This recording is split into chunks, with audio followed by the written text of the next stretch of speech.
하둘셋 하둘셋. 안녕하십니까. 사마야르입니다. 송덕수 교수입니다. 제10판 시민법 강의 이외에도 993페이지 제3관 손해배상 시작하겠습니다. 사마야르 TV 질자 추천을 부탁드리고 유튜브 구독을 권합니다. 로마 짧은 소설. 채무자의 이행불능이 있으면 채권자는 채무자에 대하여 손해배상을 청구할 수 있다. 이러한 손해배상에 관하여 민법은 그 범위, 방법, 배상액의 예정, 과실상계, 배상자 대해 등에 관하여 명문의 규정을 두고 있다. 그런데 손해배상은 불법행위의 경우에도 인정된다. 그리고 채무불이행으로 인한 손해배상에 대한 대부분의 규정은 불법행위로 인한 손해배상에도 준용된다. 그 결과 아래에서 설명하는 이론은 불법행위도 원칙적으로 적용된다. 로마자 2번의 손해배상의 의의. 손해배상의 의의를 손해와 배상으로 나눠 살펴보기로 한다. 1번의 손해, 양가 1번의 손해의 의의, 반가 1번의 손해의 개념. 손해의 의의에 관해 학설은 차액설과 구체적 손해설의 두 가지로 견해로 나뉘어 대립하고 있다. 차액설은 법익에 관하여 받은 불이익을 손해라고 한 뒤 그것에 가해 원인이 없었다고 한다면 있어야 할 이익 상태와 가해가 이미 발생하고 있는 현재의 이익 상태와의 차이라고 한다. 그에 비하여 구체적 손해설은 법익에 대한 구체적 불이익의 손해라고 한다. 이 설은 일설이 비재산적 손해에는 적절하지 않다는 이유를 든다. 그리고 판례는 불법 행위로 인한 재산적 손해에 관하여 차액설을 취하고 있다.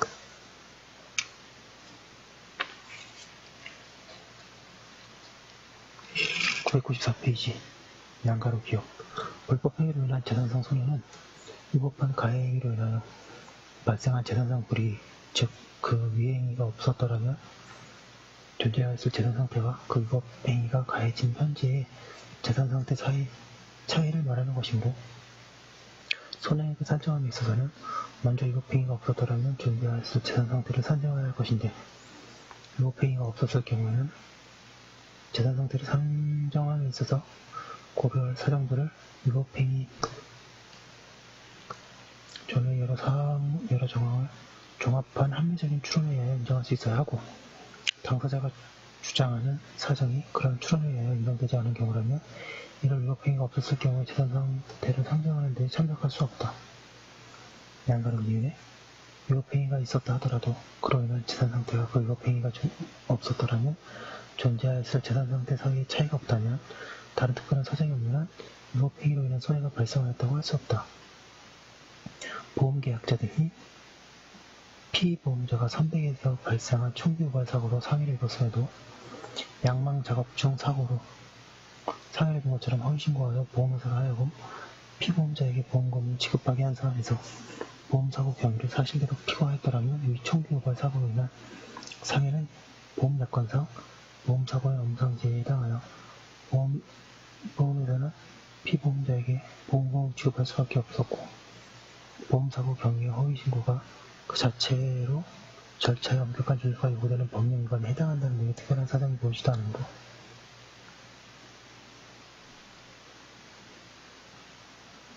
보험회사가 지급한 보험금이 보험계약자 등의 허위신고로 인한 손해에 해당한다고 볼 수 없다고 한 사례. 사견으로 저자는 일정한 원인에 의하여 피해자가 입은 불이익을 손해라고 이해하고자 한다. 이러한 불이익에는 뒤에서 보는 바와 같이 재산적인 것도 있고 비재산적인 것도 있다. 그 가운데 재산적인 것은 위의 차액설에 의하여 설명되고 계산될 수 있으나 비재산적인 것은 그럴 수 없다. 이러한 점에서 볼 때 손해 전체를 차액설로 설명하는 것은 적절하지 않다.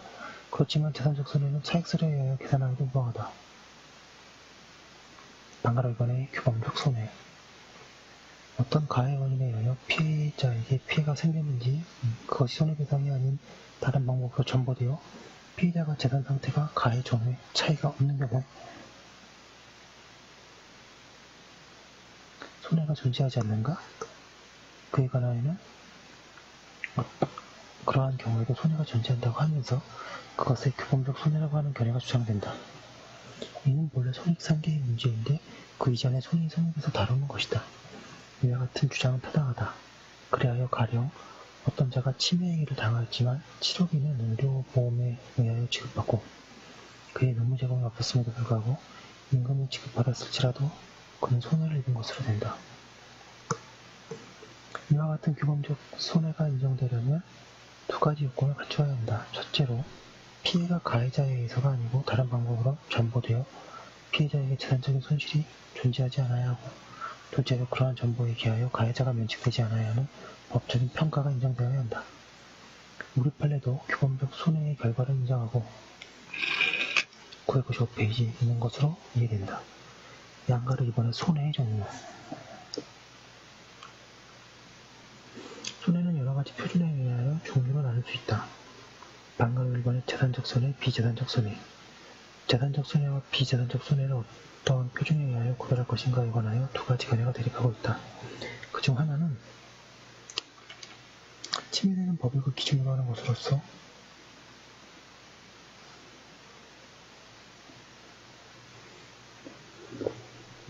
재산에 관하여 생긴 손해가 재산적 손해이고, 생명, 신체, 자유, 명예 등의 비재산적 법익에 관하여 생긴 손해가 비재산적 손해라고 한다. 다른 하나는 침해의 결과로서 발생한 손해가 재산적인 것인가 비재산인 것인가에 따라 전자를 재산적 손해, 후자를 비재산적 손해라고 한다. 판례는 이설과 같다.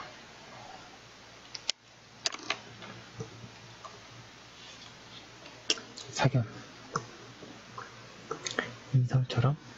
일설처럼 이해하게 되면 생명, 신체 등 비재산적 법익의 침해에 의하여 생기는 치료비, 일시이익 등의 비재산적 손해라고 하게 되어 부적절하다.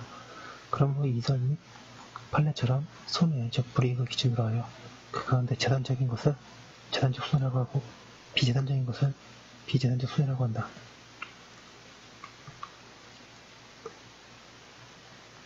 비재산적 손해는 흔히 정신적 손해라고 한다.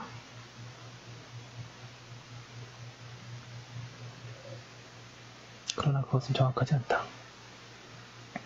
비재산적인 손해에는 순수한 정신적 손해만 있는 것도 아니고 실제로 느끼는 신체적 고통도 있기 때문이다.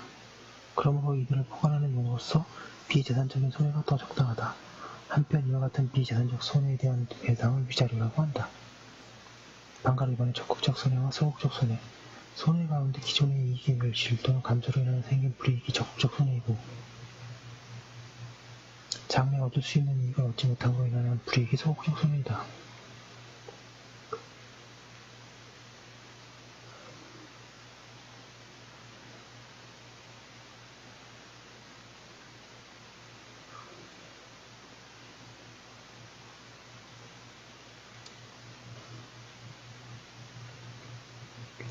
이와 같은 두 손해의 구별은 학설, 판례 모두가 인정한다. 적극적 손해, 소극적 손해의 구별 실익은 무엇보다도 적극적 손해는 통상의 손해로, 소극적 손해는 특별 손해로 되는 수가 많다는 것이다. 3번의 이행이익, 실뢰이익. 법률행위의 영역에 있어서 법률이 이행이익의 배당과 실뢰이익의 배당을 구별한다. 이 경우 이행되는 법률행위, 특히 계약이 이행되지 않음으로써 생긴 손해이고, 실뢰이익은 법률행위의 유효를 믿음으로써 생긴 손해이다. 따라서 이행이익은 법률행위가 유효한데 발생되지 않는 경우 인계되고, 실뢰이익은 계약이 무효로 된 경우 인계된다. 채무불이익의 경우에는 원칙적으로 이행이익을 배당하여야 하며, 특별한 경우에 하나여 법률 규정이나 이론에 의하여 실뢰이익의 배당이 인정된다.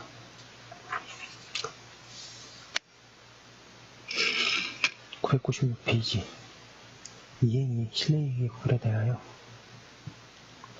그것은 손해배상의 대상이 되는 법익에 관한 구별이지 손해의 구별이 아니라고 하기도 한다. 사건대 이 둘은 동일한 경우에 발생한 손해가 구분된 것이 아니고 각기 다른 관점에서 확정된 별개의 손해들이다. 따라서 논리적으로는 우의 견해가 타당하다.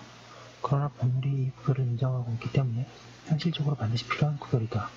판례도 명문의 규정이 있는 계약 체결상의 과실에 관하여는 물론이고 다른 경우에 관하여도 실뢰이익의 개념을 사용하고 있다. 이 두 이익의 구체적인 계산 방법을 본다. 이행이익은 법률행위가 이행되었으면 있었을 재산 상태에서 피해자의 현재의 재산 상태를 빼는 방법으로 계산한다. 그리고 실뢰이익은 피해자가 문제되는 법률행위에 관하여 아무것도 듣지 않았으면 있었을 재산 상태에서 현재의 재산 상태를 빼는 방법으로 계산한다. 대부분의 경우 실내이익은 이행이익보다 적다. 그러나 실내이익이 이행이익보다 커지는 때도 있다. 어떠한 계약이 유효하다고 믿음으로써 더 유리한 계약의 체결을 거절한 경우가 그 얘기다. 그러한 경우에는 이행이익의 한도에서 실내이익을 배당하도록 하여한다.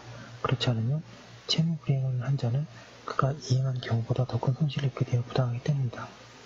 민법은 원시적 분량에 있어서 계약 체결상의 과실 책임으로 실내이익의 배당을 인정하면서 이와 같은 취지를 명문으로 규정하고 있다. 그러나 명문 규정이 없어도 마찬가지로 해석해야 한다. 판례도 같은 취지이다. 계약의 이행을 믿고 지출한 비용의 배당 문제. 대법원은 여러 판결에서 계약의 일반 당사자가 상대방의 이행을 믿고 지출한 비용의 배당 청구를 인정한다. 이와 같은 대법원 판결 가운데 그러한 비용을 실내이익을 배당해야 하는 것도 있다. 그리고 대법원은 지출 비용의 배당 요건과 관련하여 초기의 판결에서는 지출 사실을 상대방을 알았거나 알 수 있었고 또 그것이 통상적인 지출 비용의 범위 내에 속한 경우에 배당을 청구할 수 있다고 한다. 그런데 그 뒤에 채무 불이행을 이유로 계약 해지와 아울러 손해배당을 청구하는 경우에 관하여 그 비용 중에 계약의 체결과 이행에 위하여 통상적으로 지출되는 비용은 통상의 손해로서 상대방이 알았거나 알 수 있었는지 여부와는 관계없이 배당을 구할 수 있고 이를 초과하여 지출되는 비용은 특별한 사정으로 인한 손해로서 상대방이 이를 알았거나 알 수 있었던 경우에 한하여 그 배당을 구할 수 있다고 하였다. 이는 대법원이 지출 비용의 배당 범위에 제393조를 적용한 것이다. 한편 대법원은 채무 불이행을 이유로 계약 해지와 아울러 손해배당을 청구하는 경우에 그 계약 이행으로 인하여 채권자가 얻을 이익, 즉 이행이익의 배당을 구하는 것이 원칙이고 다만 일정한 경우에는 그 계약이 이행되리라고 믿고 채권자가 지출한 비용, 즉 실내이익의 배당도 구할 수 있는 것이지만 중복 배당 및 과잉 배당 금지 원칙에 비추어 그 실내이익의 배당은 997페이지 이행이익에 가름하여서만 행할 수 있고 청구 범위도 이행이익을 초과할 수 없다고 한다. 방금 4번의 직접적 손해와 간접적 손해. 손해는 직접적 손해와 간접적 손해로 나누어지기도 한다. 그러할 경우 직접적 손해는 침해된 법익 자체에 대한 손해이고 간접적 손해는 법익 침해의 결과로 생긴 손해이다. 예컨대 신체 침해의 경우 신체 침해 그 자체는 전자에 해당하고 신체 침해로 인한 노동수익의 결손은 후자의 해이다. 주의할 것은 직접적 손해, 간접적 손해의 개념은 직접적 피해자, 간접적 피해자의 개념과는 전혀 다르다는 점이다. 이 점에서 혼동을 피하게 하기 위하여 간접적 손해를 후속 손해라고 하는 것이 좋다. 이번에 손해배당, 불법한 원인으로 발생한 손해를 피해자 유해자가 전부하는 것이 손해배당이다.